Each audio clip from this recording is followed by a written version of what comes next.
खत्म होते हैं, I guess we can go ahead with the next one.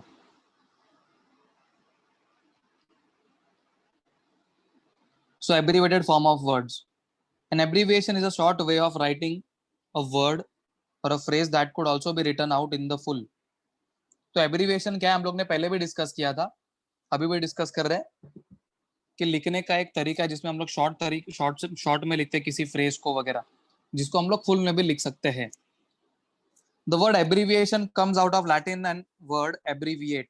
Important point है ये सब चीजें भी आपको एमसीक्यू में आ सकता है. एब्रीविएशन का शॉर्ट फॉर्म क्या है? एब्रीविएट. तो लैटिन वर्ड है कि ग्रीक वर्ड है, ऐसा करके भी ऑप्शन आएगा तो पता नहीं, कुछ बोल नहीं सकते ये लोग, अपने मन का कुछ भी बना के दे सकते हैं. आप लोग को प्रिपेयर रहना चाहिए. तो लैटिन वर्ड एब्रीविएट से आया, दैट इज टू शॉर्टन, कम करना. Which is related to brevi. Brevi यानी शॉर्ट, ब्रीविएट यानी शॉर्ट, ऐसा इन सिंपल टर्म्स.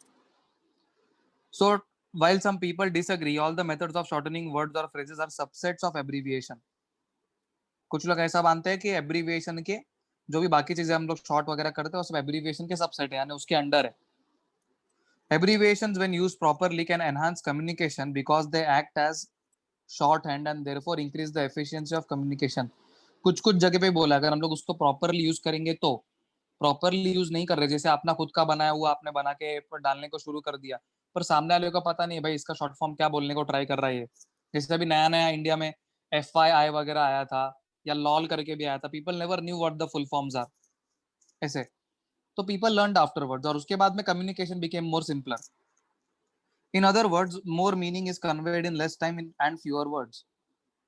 बेसिकली अभी चलो मुझे ये बताओ कि हम लोग ओके केमिकल सिंबल्स में हम लोग हाइड्रोजन यूज करते हैं तो H लगाते हैं, और हीलियम यूज करेंगे तो HE लगाते हैं, वगैरह वगैरह. Abbreviations are very rarely used in formal writing. Frequent use of unnecessary abbreviation makes the text irritating and complex to read. तो अगर हम लोग फॉर्मल में बहुत ज्यादा एब्रीविएशन यूज करेंगे जहाँ पे रिक्वायर्ड नहीं है उतना उससे भी ज्यादा, तो वो इम्प्रॉपर रहेगा. It is for important to make the writing easy to read than to save a few seconds in writing out the complete words और फ्रेज. तो अब ज्यादा टाइम नहीं बचा पाओगे आप, कुछ सेकंड्स कुछ मिनट्स ज्यादा मैक्सिमम बचा पाओगे, लेकिन उससे जो मीनिंग कन्वे होगा वो इनअप्रोप्रिएट होगा. अप्रोप्रिएट इनअप्रोप्रिएट होगा ऐसा जरूरी नहीं है, पर सामने वाले को वो एक फॉर्मल थोरो में अच्छा नहीं लगेगा. The rule about using this abbreviation is very simple. Don't use them. बहुत सिंपल रूल है इसका, उसको यूज मत करो. मतलब बेसिक राइटिंग के अंदर इन लोग बात कर रहे हैं फॉर्मल में. Their use is only appropriate in special circumstances where in which brevity is at a premium such as foot notes. आपका खुद का जो नोट्स बना था ना उसके अंदर अच्छा है. It is a very poor style to splatter your pages with abbreviation. Splatter यानी फैला डालना, पूरे पेज के अंदर एब्रीविएशंस फैला के रखना. It is not a right good style to write. Moreover, it could be disastrous to use them without being quite sure of what they mean. Meaning नहीं मालूम है और किधर भी कुछ भी यूज कर दिया तो भी नॉनसेंस हो जाएगा. If you do use one, make sure you punctuate it correctly. Punctuate यानी उसके हिसाब से फुल स्टॉप है, कॉमा है, उसके आसपास क्या डालना है, कैसे डालना है, वो सही होना चाहिए. जैसे अभी एग्जांपल लेते हैं हम लोग यहाँ पे. The recommended form is this. Several British universities were founded in the Victorian era. For example, The University of Manchester was established in 1851. देखो पूरा सेंटेंस सेम है, यहाँ पे सिर्फ फॉर एग्जाम्पल पे फोकस करो. तो ध्यान क्या रखना है, फॉर एग्जाम्पल के अंदर हम लोग बात कर रहे हैं ना, तो फॉर पूरा लिखना नहीं है, just have to right E.G. और कॉमा तो ऑलरेडी सेंटेंस के अंदर आने ही वाला है. देखो यहाँ पे कॉमा है ऑलरेडी, तो same comma repeats after that. Comma गायब नहीं कर देना है ऐसे. तो ये जो तरीका है ये लिख सकते हैं, लेकिन ये बुरा तरीका ऐसा उन लोग बोलने को ट्राई कर रहे हैं. वर्जन गलत नहीं है, but it is bad.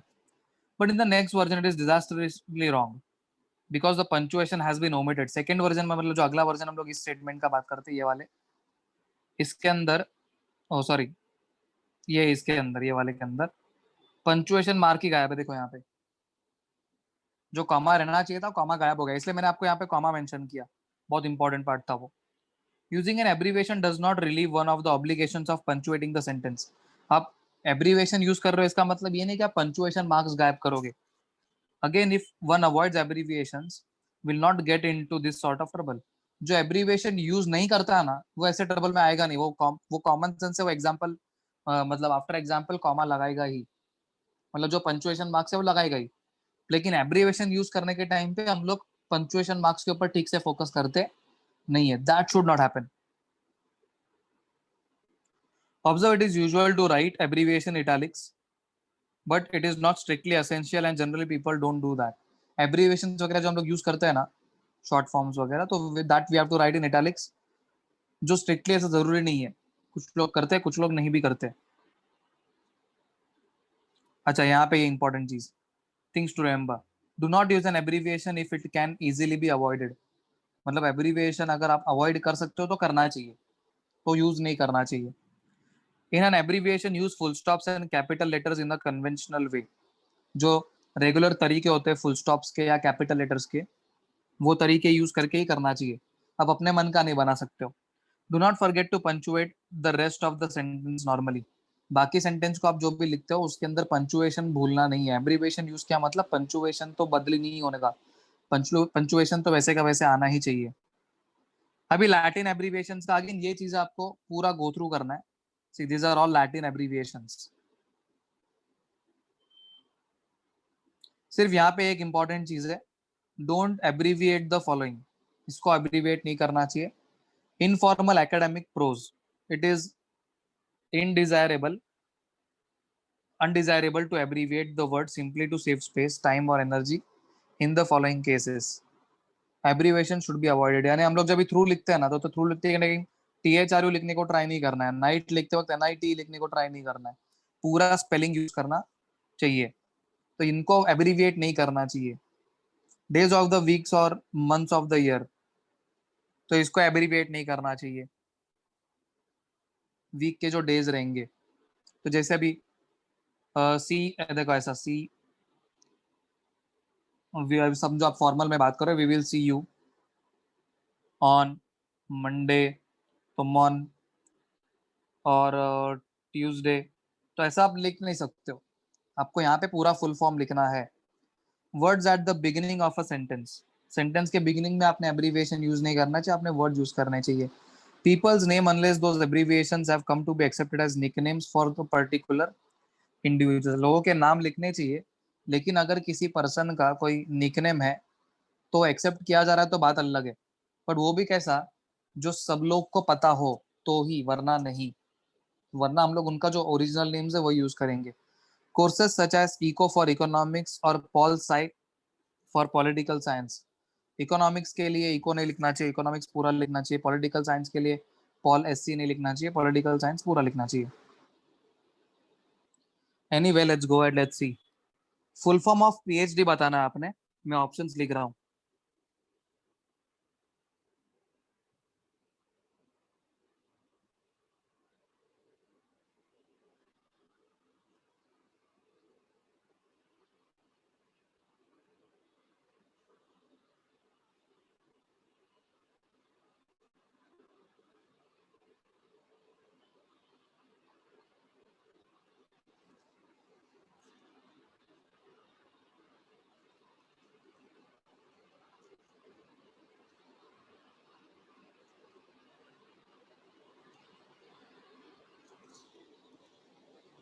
Okay guys, rejoin करना है इफ इट एंड्स। PhD का फुल फॉर्म देना है आपने। चलो जल्दी।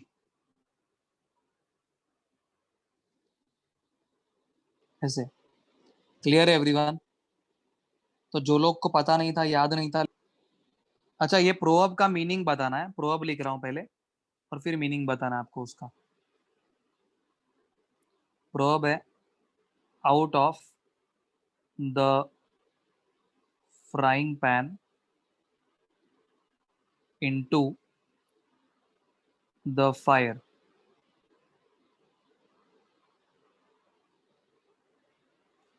अब मीनिंग्स ये है, it is easy from one kitchen to another. अभी आप लोग को शायद बुक में नहीं है, from one trouble to another to bigger one, and D, one place to another. चलो एक ही जन का रॉन्ग है, बाकी लोगों का राइट है। देखो, out of the frying pan to another into the fire. Frying pan अभी एक छोटा सा चीज है, और इनटू द फायर मतलब बड़ा। जो खाना फ्राइंग पैन में था वो सीधा किसके अंदर चला गया? फायर में। मतलब एक ट्रबल में तो ऑलरेडी था, it ran into a bigger trouble. So the option is C, from one trouble to bigger trouble, another bigger one. तो आप मीनिंग टाइप करते हो ना गूगल के अंदर, जब फैस्टिडियस का मीनिंग टाइप करते हो तो मीनिंग आपको अलग अलग तरीके से बताने को ट्राई करेगा। अभी आंसर तो हमारा वन वर्ड में है ना यहाँ पे, मतलब we need another word for fastidious. Google करते तो तुरंत देखो ये द thesaurus.com पे नीचे ही ऑप्शन आया है फंसी करके। समझ में आया?